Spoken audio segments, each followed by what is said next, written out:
What is up, Michigan Nation? It'd probably help if we were on the screen, Minnie. How are we doing today? Fabulous Winners Monday, aka Michigan Monday. How are we doing, Minnie? Fantastic. Yeah. We're coming off of a W. We are What could be coming better? Not only a W, Minnie, not only a W, but of course, my phone is going off. Not only a W, but I would argue a very convincing victory on Saturday. What was your initial thoughts? We'll get into three things that stood out and the three players who stood out to us. But actually, before we get into that, let's address our community. How we doing, community? What is up, Michigan Nation? We are happy to be back for show number 2. We are getting it going here. Minnie, like I said, before we get into our topics we're going to hit on today, what's your initial thoughts on what you watched on Saturday? I was thrilled. I'm elated. Okay. Friday night, I mean, it's no surprise. The Huskers lost. Bummer. Not only lost, they just sank the ship, basically. But it was such a relief to watch a team kind of do all the things that they talked about during the week. And not just do them, but do them well. And it was such a physical, fun game to watch. I can't even imagine what it must have felt like being a fan in the stadium. How exciting. What a treat. So, yeah, I was happy. Yeah, no, definitely. I think it, I think it's, the fan base was on the edge. And as you know, you were with me last Monday. And I think this at least gave the fan base some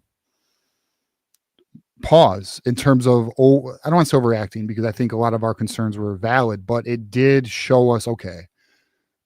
Actually, let's get into it. How about this, Minnie? Let's get into 3 things that stood out. What are the 3 things? You go first, ladies first, of course. What are the 3 things that stood out for you? We'll go one by one. You go first, and I'll go after you. Thank you. Well, okay, let's touch on the score real quick. 24-7. That's incredible. Okay, just so happy about that. But one of the things was Sharon Moore said in his press conference last week when he was, he wore his blue collar jacket. And he was talking about all the things that they needed to work on. One of the things was that he wanted to get the tight ends involved more because at USC, there was only 2 receptions for 5 yards, right? And they made that happen with 8 receptions against Washington for the tight ends, 110 yards and a touchdown. Yeah, right. Yeah, I agree. I mean, the tight end usage was very good. And you're right. I mean, you're 100% right. I mean, we did see, what's interesting is to, 3rd tight end on the roster producing, Zach Marshall. Now I will say Tony Tonelli, Dominic Tonelli did, drop the ball. I don't know if you noticed that, but, you're right. I mean, the tight end, it's a fair point, Minnie. I think that's actually I think something we overlooked a little bit on Saturday's postgame, but I agree with you. Sharon Moore, he said he wanted to do it, and they definitely executed, right? So yeah, I He think it's a laid, very go on. yeah, he laid out exactly what he wanted to You're attack, right. You're right. and I took notes, because that's just what I do, and I'm checking off every single thing he said, Yeah. everything. Right. Right. And yeah, exactly. And no, it's a fair point. I think it's a good one. So my point, the first thing that stood out to me, Minnie, that I would say is the culture appears to be intact. This was intact. The concern by a lot of the fan base was, is he losing the culture? There were things that some turbulence in the locker room after the USC game into the week. But it appears that the team has rallied. It does appear that the team is let me know if my mic's having issues, guys. But it does appear that the team is in my opinion, a healthy place. I think the boys rallied, and I really loved seeing, to your point, that we're going to hit on here in a minute. But you had Jordan Marshall wearing the blue collar jacket in post game, and I think that it just goes to show that they're unified. They are definitely aligned in their thinking. And then Sharon Moore did what today? He wore it. He wore it again for his press conference. He's like, Right. This works. We're That's right. getting down to business. We're getting work done. Yeah. That's exactly what he said last week. He said, it's time to go to work. And not only that, what surprised me the most about Saturday's game, I think, is they utilize their backup so well, Michigan. They're Right. second, third, fourth string players, and they were all ready and hungry for it. Right. Yeah, I agree. A lot of youth is playing right now for Michigan. That's funny. Steve, my arch nemesis, thinks I'm a lot more soft spoken when you're on the show, Minnie. You bring out the nicer side of me, Minnie. That's Thank you. all. I tried. Yeah, definitely. Yeah, no, it's interesting to observe. What is your second item that stood out to you? Well, he also said that we needed to offensively finish the drives. We did not do that at USC, right? Right. Yeah, that was I don't even want to talk about what it was. But we went 6 for 13 in third down conversions against Washington, which is Yes. way better than we did against USC. Right. Yeah, compared to USC was what, 2 for 9? Yeah. Right. So obviously improvement there. Yeah, I mean it's good to see it's good to see, again, this is a quality opponent, right? I mean, Michigan played against a team that is borderline top 25.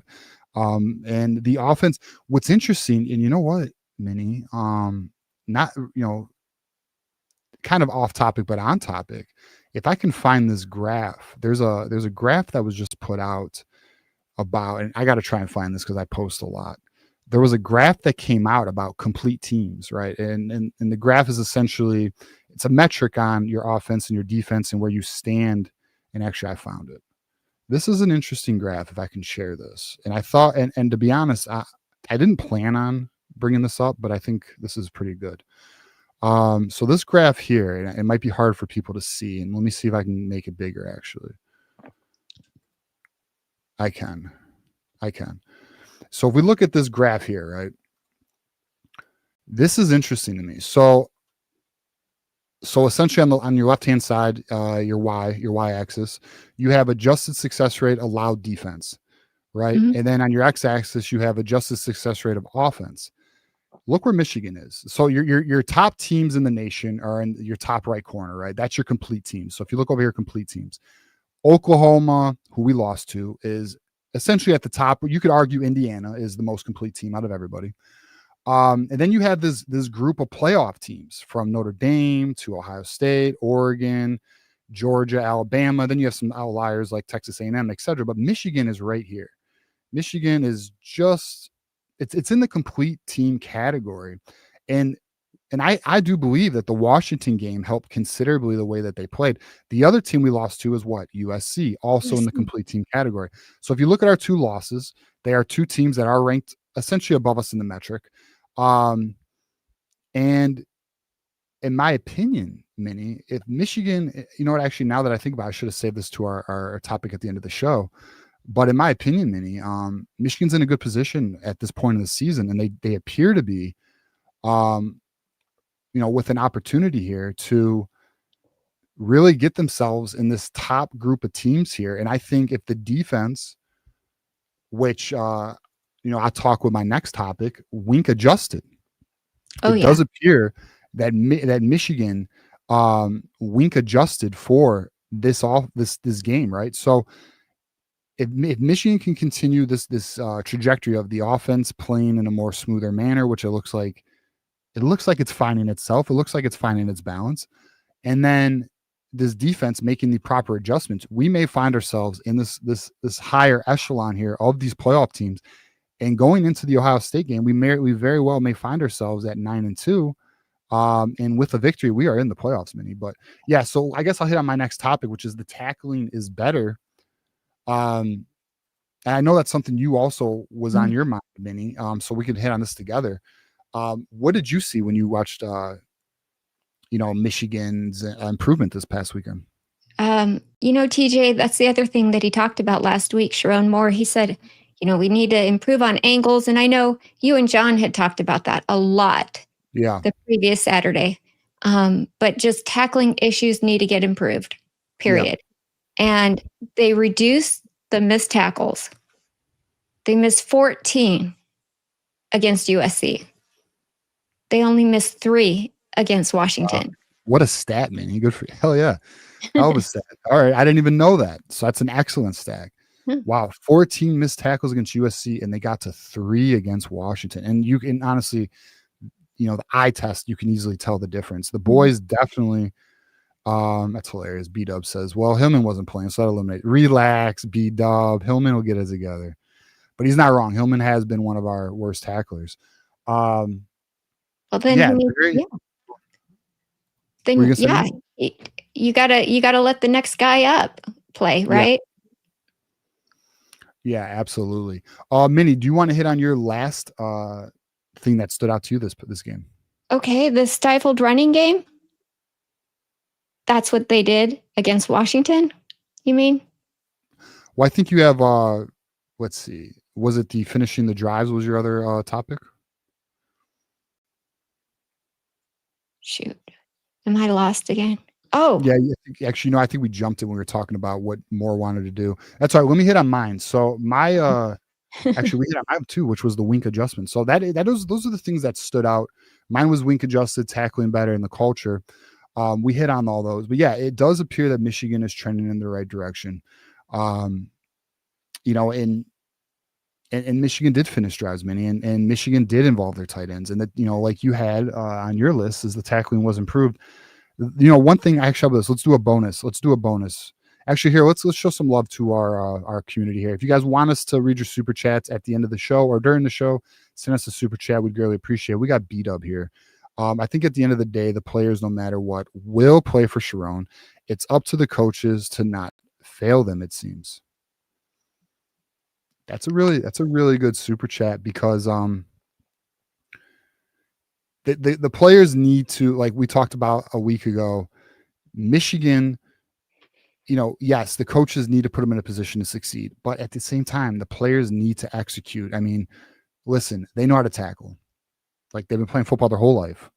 They know how to tackle. Like, they have to do the little things on their end, and then the coaches have to make sure that they put them in the best position. And at the end here, he goes, it's up to the coaches to not fail them. I would argue that Wink making his adjustments, not we are the highest blitz rate team in college football, or at least in Power 4. I believe I read that stat. The fact that Michigan really toned down their blitzing is putting the players in a position to succeed. The fact that the offense, is utilizing its passing game and its running game the way, like, we had over 400 yards in offense, Minnie. Like, that's like compared to last year,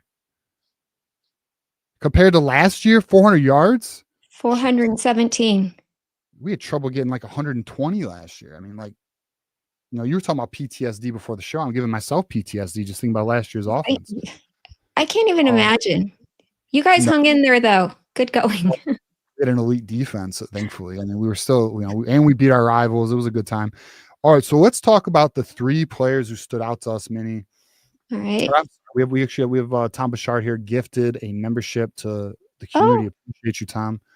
Appreciate you, buddy. Yeah. So, what are the 3 players who stood out to you, Minnie? Give us. Gosh, it's hard to just pick 3. Like I said, there were so many. Those are the rules, Minnie. I know. If you're able to pick 10, this wouldn't be as fun. I'm always going to pick Bryce Underwood just because he is.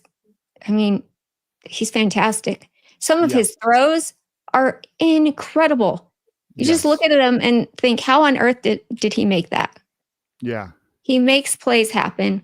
So he was 21 for 27 for 230 yards with 2 touchdowns. Yeah.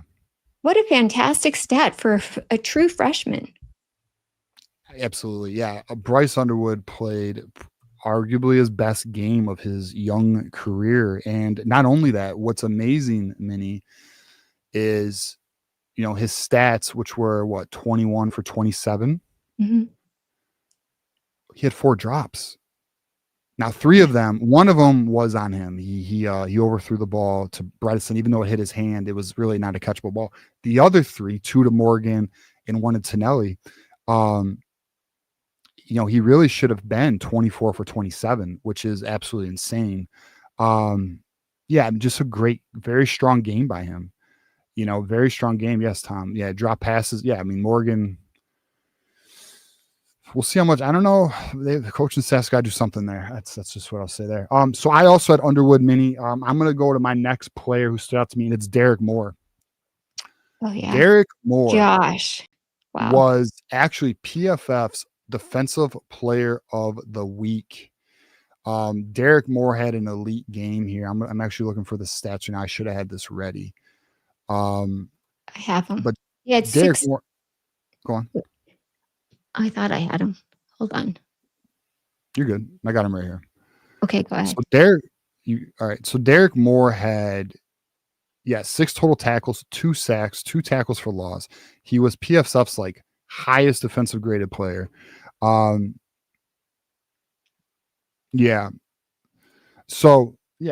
that's, he just had an elite game, man. Played excellent. And, with Barham, who still needs to learn the position, being opposite of Moore, I believe Derek Moore is able to be, he can find his game. He's not being double teamed. It allows, with Barham creating chaos on the edge, even though Barham does need to get better and run responsibility, it allows Derek Moore to get freed up and be the best, most optimal edge rusher he can be. And I think we're in a good spot there. I do want to address this comment though. Dread, not fear. TJ, you thought we shouldn't start Underwood. So my position on Bryce Underwood was week 1. Bryce Underwood should come off the bench to find his, to find his comfort level, to learn the speed of the game, to be eased into action. I was talking a 60-40 split or a 70-30 split between him and Mikey Keene. And then week 2 against Oklahoma, yes, I also believed Mikey Keene, the veteran, should have started over Underwood. This was, now, mind you, this position was from March or February, before spring camp even happened and the Mikey Keene injury even occurred, right? Mm-hmm. So, yes, that was my position going into spring camp. Granted, Mikey Keene got injured and literally didn't even get healthy until, I don't know, September, I guess, is when he started practicing fully.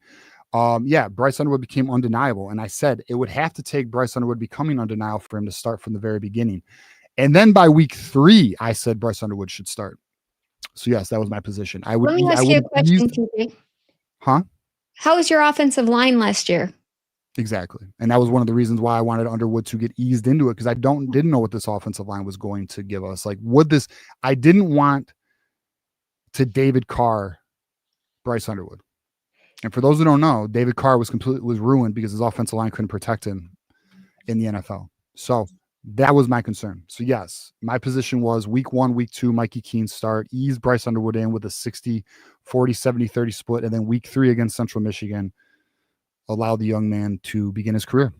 The And I only still way hold that position. I don't even give a shit. I agree 100%. The only way it works is if you have a good offensive line that is like willing to just lay their entire life on the line before they let somebody hit their quarterback. That's rare. Exactly. Yeah, exactly. Well, that's the thing is, right, it was Chip Lindsey's first year, so we want to get the offense acclimated. 2, offensive line, completely an unknown. We didn't know what it was going to give us. Now, I will say the offensive line has done a pretty fair job of protecting Underwood. Underwood has not been under duress a lot this season. They're adequately playing well, and to be honest, I think they're finding their best 5. I think with Frazier, I think with Al-Hadi's got to play better. Crippen, Granera, and then Sprague, I think that is your best 5, but we'll see where we are there. Who is your next player who stood out to you, Minnie? Well, this is in order. Jordan Marshall. Just because, I saw what Justice Haynes did when he came to Lincoln, and I thought, wow, that guy is a team in and of himself. Like, he's that good. He can carry any team on his back. Yeah. And then to see him get injured at USC, and Sharon said he thought he was going to be good to go on Saturday, and for him not to play, I was really concerned. But then Jordan Marshall just showed up, and I mean, he hit it out of the park. It's like, wow, 133 yards rushing on 25 carries. Right. And he had a 14-yard touchdown run. Yeah. 5.3 average. I mean, he is finding his game right now. He is looking like the running back we saw in the Alabama game. I'll address that too. He's looking like the running back we saw at the end of the Alabama game. The running back that literally committed to us, number 5 running back in the nation. He is becoming that running back. Is he as elite as Justice Haynes? He's not. Justice Haynes is a step above Jordan Marshall, but Jordan Marshall is a damn good RB2. And next season, he's going to be an excellent running back with Savion Hyder. I'm looking forward to seeing how they split the carries there. And I think, and not only that, I will say this too about Jordan Marshall. He's a leader. I get Blake Corum. I don't know if you know this, Minnie, because we're now. I know who you're talking about. Yeah. Yeah, but I mean, like, Blake Corum was like a leader, like a true leader, like a leader, like selfless team before I would literally die on the field. And I'm getting similar vibes with Jordan Marshall. I think Jordan Marshall is the same mentality. And it's exciting because I think Jordan Marshall is going to be one of the cornerstones of this team going forward. I believe Jordan Marshall is going to be one of the reasons we win a national championship, because he's going to set the standard.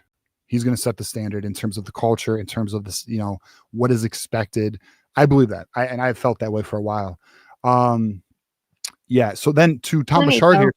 I have to say something, because you're like, well, he's not to the level of Justice Haynes. Yeah. He's not, our typical running back starter. He'd be a starter on any other team. That's right. For most teams in college football, probably 90 of them, maybe 100 of them. There's 135 or 36 D1 teams. I mean, shit, maybe even like 115 of them. But he's the quality. Yes, I know. Listen, Justice Haynes is just literally, if he didn't get injured, he was potentially on a Heisman watch. I mean, he was just best running back in the conference. I mean, Justice Haynes might be a first round draft pick. I mean, he's just. Oh yeah, I could see that. Yeah, so I mean, it's just So to follow up here, my guy Tom, to the question where I got called out for my Underwood position. TJ, didn't you win money on that bet that Underwood would start after your old prediction? Yes, I made a $1,000 bet that Underwood would start, and I won. So good for me. More money. Wow. Yeah, so that was a good bet. How do you make a bet like that? Well, you find people who it's easy. I mean, to be honest with you, Minnie, I've won a lot of money on this show. Anyone who's watched the show knows I've won, I don't know, close to $2,000 probably off just betting people. Because when you have a show like this, there's a lot of opportunity to bet people, because they they'll have a position that they really believe in, Oh, yeah, and yeah. I know they're wrong. So I just make bets and respect. And you know what's the truth? Not one person's ever welched. Every person's paid up. Oh, So I respect that. And I would always pay too. If I ever make a bet, I will always pay my debts. So yeah, I respect it. I mean, and to be honest, I've made friends off betting. Like, there's just a mutual respect off people who like, I'm a big believer. I was talking about this on Saturday's show. And maybe you can relate on part of this, or maybe you get into fights, Minnie. I don't know. Maybe you're a little bit of a scrapper, but I'm just kidding. But for me, I have found a lot of respect with people. Either I battle with, logically, like in terms of debates, like even if we are in counter positions, but eventually you develop a respect for that individual for just challenging your idea and potentially evolving your own opinion. And then physical altercations, like, believe it or not, you fight somebody, and to be honest, sometimes you become friends because you develop a respect for the other person. That happens. yeah. Guys are just weird that way. It happens, man. It It's does like not. It it, doesn't happen with girls that way. probably not. You guys are caddying stuff. You guys like hate each other and I pulling hair. promise you. I I believe. promise you. Oh, I believe. I believe you. Okay. So what other player stood out to you? Because I also had Jordan Marshall. What other player stood out to you? Okay. Well, I'm just going to go with Cole Sullivan just because he had the first interception of the game. And I feel like that helps so much with a team's morale, the momentum, everything. Yeah. Because after that, there were 2 more interceptions, and it was just, we were on fire. So, Right. Yes. Cole Sullivan. This is interesting. So I'm going to pull up another graphic here. We have a really good problem at Michigan. Okay. We have a very good problem in Michigan. And here's our problem in Michigan. Let me pull it up. These are our linebackers. A lot of people want Cole Sullivan starting over Rolder. The Houseman injury, by the way, it does appear that Houseman will be okay. But look, I mean, both these guys are graded in the 80s, which is very good for PFF. That's it's essentially like really good. But look, I mean, you can see Jimmy Rolder is heavily leaned on in the run game. There's no doubt about it. He's got a bit of an old school linebacker mentality. Houseman's a do-it-all linebacker. He's out there for all downs. But clearly Cole Sullivan is a pass. Although I do believe Cole Sullivan can do the run game just fine. But I will say Sullivan is obviously very good in pass coverage. But the thing about Cole Sullivan is he's a playmaker. He's an X factor. In my opinion, Cole Sullivan is, I would put in the same position I would put Barham, Haynes, and Underwood. They're stars. Like, they're legit stars. And I do think Cole Sullivan needs more playing time, but it's tough when all of your linebackers are performing well. I mean, that's just kind of the good problem we have right now. Well, Ernest Hausman, as you know, he came from Nebraska. And he played for Nebraska, I think, 1 year. Yeah. Yeah, but he's a great leader for your linebackers. I mean, fantastic. I just love watching him run around the field. He gets everybody hyped up. He's great at communication. He just does everything right. He's a great leader. Yeah. I agree. Yeah, Houseman's been a very welcomed addition. He was a part of our national championship team. Yeah, he's nice, and he's starting to, I think, find his game, is what I think. All right, so then let's get to, is there anything else we wanted to hit on before we get to our topic of the day? Oh, I mean, I just want to know what it was like. If anybody was at the game, like, what was it like? It's just got to be electric. Probably one of the most fun games to be at, especially coming off of the USC loss. Do you mean, so you're asking like what it was like to be at the game? Yeah. On Saturday. I actually, I didn't ask. I knew I was in conversation with a few people before the game. I didn't even ask what people thought about it during the game. That's actually, you should have told me. I would have asked. I'm sure it was a great time. I'll say this. I do know before the game, there was a lot of good energy and a lot of good vibes, because I was talking to a few people at some tailgates there. I was texting with them before the game, and people were excited. Everyone knew what this game meant. I mean, this game literally was a program, not defining, because that's not right, but it was definitely like a program saver. I mean, I think it gave people faith in Sharon. It bought Sharon at least time with the fan base. At least time with the fan base. I think Sharon showed a lot of people a lot. And good for him, man. At the end of the day, good for him. Yep. Speaking of that, what is our topic of the day? It is Michigan back, Minnie? What is your thoughts?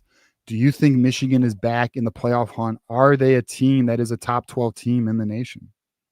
I mean, this is a ridiculous question to me, because I never thought they weren't back. Yeah. They've had all the talent in the world. It was just a matter of getting the right guys in the right places at the right time. And I mean, they just worked. You could tell they just worked their asses off last week. Yes, they did. It shows on Saturday. And I'm sure they're going to do the same exact thing this weekend and every weekend going forward. They're not going to stay stagnant. Or what did Sharon Moore say today? He said something like, we're not going to stay complacent. So they're already aware of that. Like after a win, that typically happens. So that's not even a concern. Yeah. Yeah. So I guess, you know what, we should pull up. Let's pull up the schedule and let's take a look. And we'll go over this together, because I actually do think we can be a playoff team. I felt this. I will say my prediction preseason was 9-3. Right now we are 5-2. So we're 5-2 on the season. We got a big game this Saturday. Big game only not because of the opponent, but simply because it's a rivalry, right? I mean, obviously it is because of the opponent, but it's not because they're good. They're garbage. And we should rub their nose in it. It's gonna be a night game. It's gonna be a good time. Should be fun. I'm sure someone's gonna get arrested. But this should be a win. And then we got Purdue. Should be a win. Northwestern should be a win. Maryland, respectable program with a good freshman quarterback. Should be a win. Yeah. That's 4 should be wins. And then we got the game. Yep. Then we got Ohio State. These clown ass losers, right? Pardon my language, Minnie. We don't like them. Okay. I know. Happen to not like those guys. Good, respectable opponent, number 1 in the nation. Up there with Indiana in terms of the most, I would say, complete looking team so far this season. Yeah, it was actually surprising when you put that graph up. Ohio State, like here, Indiana was still way above them. And you can't say Indiana didn't play anyone good because they beat Oregon and Oregon. So I don't want to hear that by nobody. That's what I'm talking about. They're actually playing competitive teams. That's right. That's right. And dude, Indiana, listen, and I've been right about some things, but anyone who watched our show has watched our show for a while. They know I was on the Kurt Signetti train early into last season. And people were like, well, we'll see what he does next year. I was like, no. That's a good coach. Like, I know that's a good coach. That's a coach I would want to play for. That's a good coach. I mean, I know people think he's cocky and gimmicky. He's not gimmicky, though. He is cocky, but he's not gimmicky. He's not PJ Fleck. PJ Fleck's gimmicky. He's not gimmicky. He's just big difference. Yeah, dude, he comes from the Saban tree. I mean, he's a no nonsense type coach. Old school. He's old school. He's from Pittsburgh. My dad was from Pittsburgh, and they all have that like tough mentality. Right. Yeah, blue collar mentality. That's right. Yep. And he was coached under Saban, all that. So, and then he took, he went to James Madison. He took a chance on himself and paid off. But anyways, back to where we are here. Then it's the Ohio State game, and you know what? I'm going to tell you this right now. It appears Michigan's finding itself. It appears the defense understands. So I guess actually we'll talk about it more on Tuesday. Actually, we'll talk about that more on Tuesday. There's some interesting things with the defense, but I want to hit on that more on Tuesday's show. But it appears the defense might be finding itself. It appears the offense is finding itself. Underwood's getting more comfortable. Haynes might be back this week. He's practicing. So, by the time we get to this Ohio State game, Michigan might be in a far better position than they were last week. And listen, do I think for our rivals, shout out to Johnny Olden in the house, do I think Ohio State is the better team today? I do. But it doesn't matter because the game's in Ann Arbor. We've been in your head. You guys need this win. You guys actually need it more than we do, but we need it. Like, I'm not going to downplay. Like, we need it, especially getting the playoffs. We don't just need it because we don't like you, because we don't. But this game is probably going to come down to us getting into the playoffs. And I know the Ohio State fans, and this is true. Keeping us out of the playoffs would be one of the sweetest freaking things you guys could do. And that. So, it's looking like now Michigan's got to do their job here, Minnie, but it's looking like Michigan is going to win the next 4 games leading up to Ohio State. And Michigan's going to be in a position of 9-2 with playoffs on the line. What is your thoughts about this outlook? And do you want to give an early prediction on your thoughts on the Michigan-Ohio State game? Well, I'll tell you this, TJ. Listening to you talk, I think that you're a little too close to the forest to see the trees. Talk to me, Minnie. Because I can tell you right now, everything that I've seen from Michigan shows how competitive they are. I have not seen any team this competitive and this physical. I know Ohio State has, lots of 5 stars on their roster, just backup after backup, but they haven't been challenged. Could they run into being complacent? Interesting question, because if we look at Ohio State's schedule, who have they played? Texas looks terrible. We know Grambling's garbage. Ohio's garbage because everything from Ohio's garbage. Washington, well, we beat them. We beat them 24-7. Minnesota's not that good. Illinois, respectable. I would say respectable win. Wisconsin's garbage. You're right, Minnie. Who has Ohio State? Are you saying Ohio State's on fraud alert? I said it yesterday. Yeah. I'm not, I don't want to upset any Buckeye fans, but I don't see how they've been challenged. You're right. Not like any other good team in the Big Ten has. They actually have not, because Texas is garbage. You're right. So it's potentially possible Ohio State's got some false confidence going on right now. They did beat Oklahoma, but Mateer was injured. Yep. Yeah. Yeah. It's interesting. It is interesting, man. It's. I'll tell you right now. We got New Life says she's right. Oh, there's Matt Miller. What's up, buddy? Yeah, you are a good defensive. Matt, you are, but you're not. But I think you would agree. You guys have not lived up to the preseason hype. And the question is, and I'm curious your thought, because you're a ball knower. Let us know in the chat here. Do you think Ohio State, although they have looked good, but do you think they've been challenged this year? Do you think Ohio State's been challenged? Do you think it's accurate, the current position of Ohio State? I think it's something that could be potentially debatable. Because their schedule, to Minnie's point, they have not been challenged. I'm interested to see how Penn State responds without James Franklin. It'll be interesting. Texas. We got 5012 here. $5 super chat. Give me a break, TJ. Texas beat the best team you played this year. They played Texas the first game. Okay, they were just now getting their bearings on the game of football. It wasn't even the same team as they are now, even. Yeah, and I'll say this to 5012, but shout out to 5012, and always welcome to be challenged here. But dude, Oklahoma had an injured John Mateer. His hand was literally bleeding in the game, man. He wasn't even 100% John Mateer. Yep. So it's interesting. I don't know. Listen, here's what I'll say. We got 5 weeks. Michigan hopefully will get better, and we'll see if Ohio State keeps its level of dominance, which it probably will. They're playing at an elite level right now. But we'll see, come end of November, may the best team win. Really, that's what it just comes down to. Matt Miller said, to my question, obviously not. Defensively, they have not. The best offense they played was Illinois. Yep. Fair point. Fair point, Matthew. You are That's heard. exactly You are what heard. I saw too. And didn't Illinois get killed the week before by Indiana? So they were playing to prove something. You know how a team just like puts everything into a game.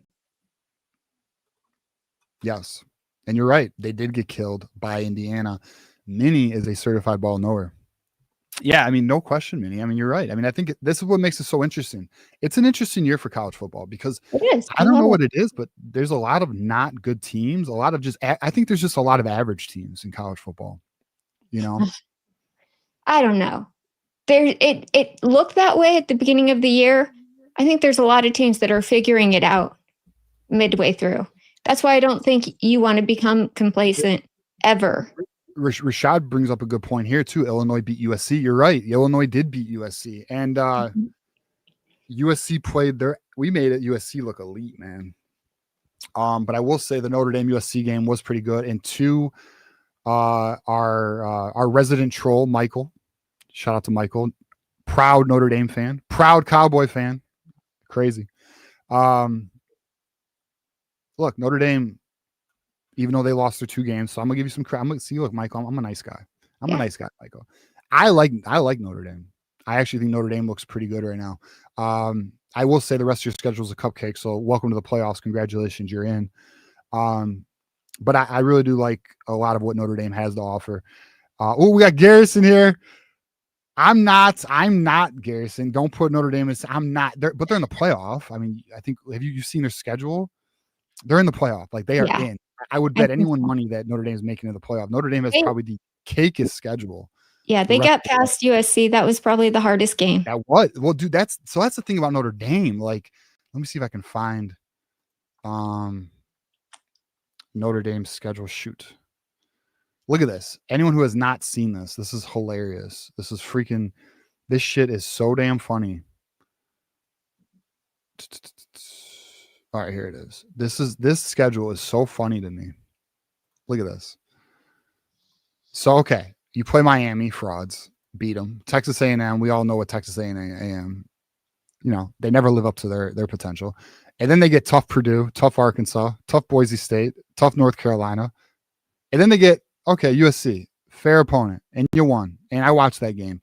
You guys played pretty good that game. Now look at the rest of their schedule. Tough Boston College, tough Navy, tough Pittsburgh, Syracuse, and Stanford. Like, we're talking murder's row here. We're talking murder's row here.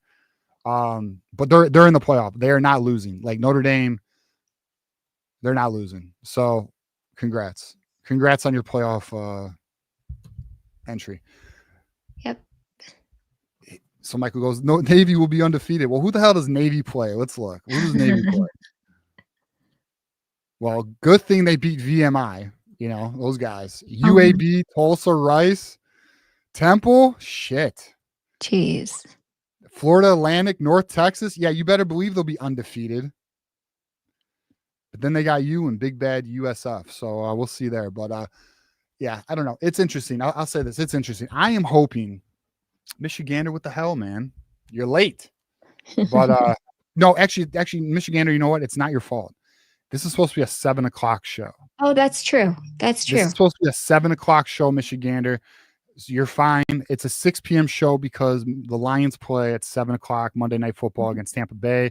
I realized this at 2 p.m. today. I gave Minnie a text. I said, can we move this to 6? And thankfully we were able to, because I can't miss this game. I'm locking in, boys. The Lions got to beat Tampa Bay's ass today. But yeah, so it's interesting. You know, college football is, in my opinion, it sucks we lost to USC. Because Minnie, if we won, we'd be in a driver's seat to the playoffs right now. You know what, though? Sometimes it's that game that will give you the fuel to get you all the way through because it stung so bad. Right. Well, to be honest, it's interesting. The USC game, who was I listening to? I don't know. Somebody made this point. It was not me, but it was a good point. It could have been 97.1. It could have been one of the post-game shows. I don't even know. Or one of the other Michigan channels. I don't know. The USC loss might be the turning point for this program. It might be the game, the slap in the face needed to get this team to play like a team and get back to Michigan football. Because so far, their first test, they proved that. Now we'll see this week against Michigan State how we respond, because this is a rivalry game at the end of the day. Even though they're garbage, it's still a rivalry game. Emotions matter, and it's on the road. It's on the road at night in a hostile environment. They want us dead. They don't like us. Okay, so I'm interested to see how we. And I'll be honest. As much as we gave Sharon more, and we did, and I too kind of thought I kind of laughed at the jacket, but Sharon's going to keep that mentality the rest of the season, and I'm all for it. So I appreciate it. And I think I think Sharon's going to have the boys locked in. I really do. TJ, what would it have looked like if he showed up without the jacket today? You know what I'm saying? He's brought into the fact that they all have to buckle down and work every single week. Yeah. It's not a given. Yeah. Yeah. All right, so we got Movies America. He goes, Minnie is on, and we are playing the Minnie Mouse team in East Lansing next. Oh, hey, TJ, to you too. Laugh Loud better have plenty of cops in the tunnel up there. Shoot. Yeah, I mean, listen, they're probably going to make a bigger deal than it is, and we all know Michigan State started it. But anyways, yeah. I don't know if you know this, Minnie. Do you remember the tunnel incident? Yeah, so Michigan State thinks we did it. They can't ever take accountability. But anyways, so yeah, that's where we are. But all right, Minnie, good show. Yes. Appreciate you. Any final thoughts before we we get out of here? Well, no, I mean, I had to look up what the Paul Bunyan Trophy was for. That's interesting. You? Yeah. It was. You know what I think, Minnie? What? I think we're going to convert you to 100% Michigan fan by the off season. I think we are. I think we're going to do it. Really? Our colors are better. They are better. Is the blue not better? Well, I got to tell you guys, you're great when you're winning. What do you mean? We're great all the time. Okay. You know what? I do respect that you guys banded together so hard after the USC loss. I love that. That's beautiful. So all right, let me ask you this. Actually, I'll ask you this off air. Never mind. I was going to ask you, because this question is a serious question, but I'll ask you off air. Okay. But no problem. But all right, Minnie, any final thoughts we got here? Yeah, no, just go win the Paul Bunyan Trophy. All right, there we go. We beat them. Nebraska beat them. Yeah, right, exactly. Nebraska beat them, right, Minnie? There you go. We better beat them. Yeah, we should get the victory. All right, boys, appreciate you. We are 6 minutes away from Monday Night Football. Let's watch the Lions win tonight. Looking forward to it. Appreciate everyone who was a part of the show today. Minnie, thank you for working with me on the schedule. Appreciate you. We will be back next Monday to talk about a Michigan victory over Little Brother. Looking forward to that, and appreciate the community. As always, and as you guys know, it is always go blue. Go blue.